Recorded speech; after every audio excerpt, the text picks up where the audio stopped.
আসসালামু আলাইকুম। রোজি সিবি চ্যানেলে সকলকে স্বাগত। এই সিজনে প্রচুর আমড়া পাওয়া যায়। আমড়ার এই টক ঝাল মিষ্টি আচার যতবারই তৈরি করেছি চুলা থেকে নামানোর সাথে সাথেই ফুরিয়ে গিয়েছে, সংরক্ষণ করে রাখার সুযোগ হয়নি কখনোই।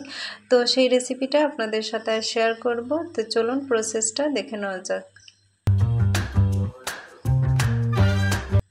আমড়ার আচার তৈরির জন্য আমি এখানে 1.5 কেজি পরিমাণ আমড়া নিয়েছি। আচার তৈরির জন্য কাঁচা টাটকা আমড়াটাই নির্বাচন করতে হবে। আমড়াগুলোর খোসা ছাড়িয়ে নিয়েছি। এখন একটা পাত্রে পানি দিয়ে 2 মিনিট আমড়াটাকে ভিজিয়ে রাখবো, যাতে আমড়ার কষটা বেরিয়ে যেতে পারে। আর এই সময়ে আমি একটা মশলা রেডি করে নেব।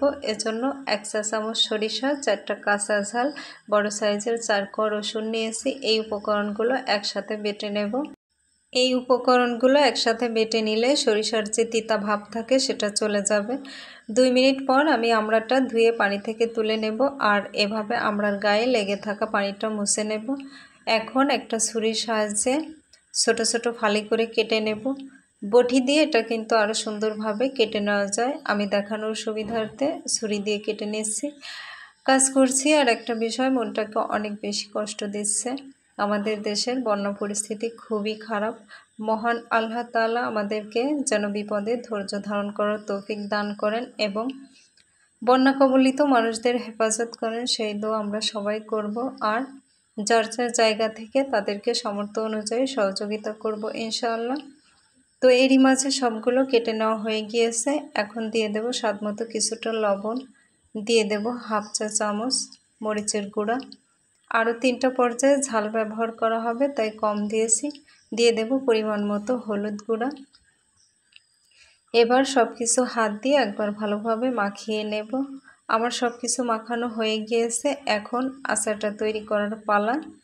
এজন্য 100 গ্রাম সরিষার তেল গরম করে নিয়েছি, আর এর মধ্যে দিয়ে দেব 2টা তেজপাতা, 1/2 চা চামচ পাঁচফোড়ন, 3টা শুকনো ঝাল, 2 টুকরা দারুচিনি, 3টা এলাচ। হালকা ঘ্রাণ ছড়ানো পর্যন্ত এগুলো ভেজে নেব। এখন দিয়ে দেব 1 টেবিল চামচ রসুন কুচি। রসুনটাকেও হালকা ব্রাউন করে ভেজে নিতে হবে। এখন সরিষা, কাঁচা ঝাল আর যে রসুনটা একসঙ্গে বেটে নিয়েছিলাম সেটা দিয়ে দেব। এগুলো দেওয়ার পর একটু নেড়েচেড়ে কিছু সময় ভেজে নেব। এখন মাখিয়ে রাখা আমড়াটা এর মধ্যে দিয়ে দেব। আমি আমড়া মাখানোর সময় হলুদ, লবণ এগুলো দিয়েছিলাম, তাই এ পর্যায়ে আর হলুদ লবণ দেওয়ার প্রয়োজন নেই। এভাবে নাড়াচাড়া করে আমড়াটাকে 2 থেকে 3 মিনিটের মতো ভেজে নিতে হবে। মশলার সাথে আমরা 2-3 মিনিট ভেজে নিয়েছি।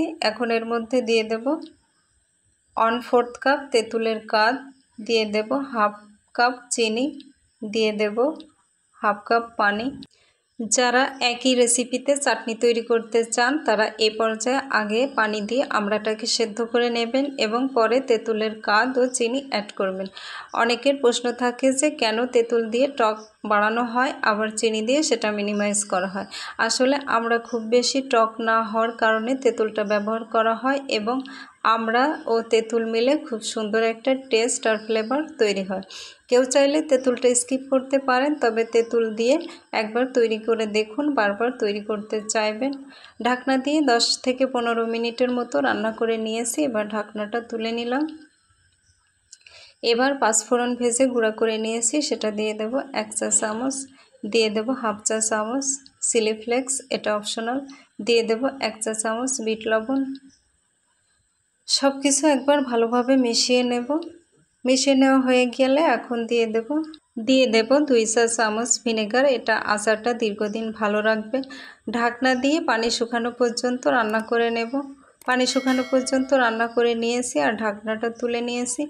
ফাইনালি আমার আচারটা তৈরি হয়ে গিয়েছে। এখন চুলা অফ করে পাত্রে তুলে নেব। তো এভাবে অবশ্যই বাড়িতে আমড়ার আচার তৈরি করে দেখুন। সত্যি বলতে এটা সংরক্ষণ করার সুযোগ পাবেন না, সাথে সাথেই ফুরিয়ে যাবে। তো শেষ করছি আজকের মতো। মহান আল্লাহ তাআলা আমাদেরকে সকল দুর্যোগ থেকে রক্ষা করুন এই কামনাই করি। আল্লাহ হাফেজ।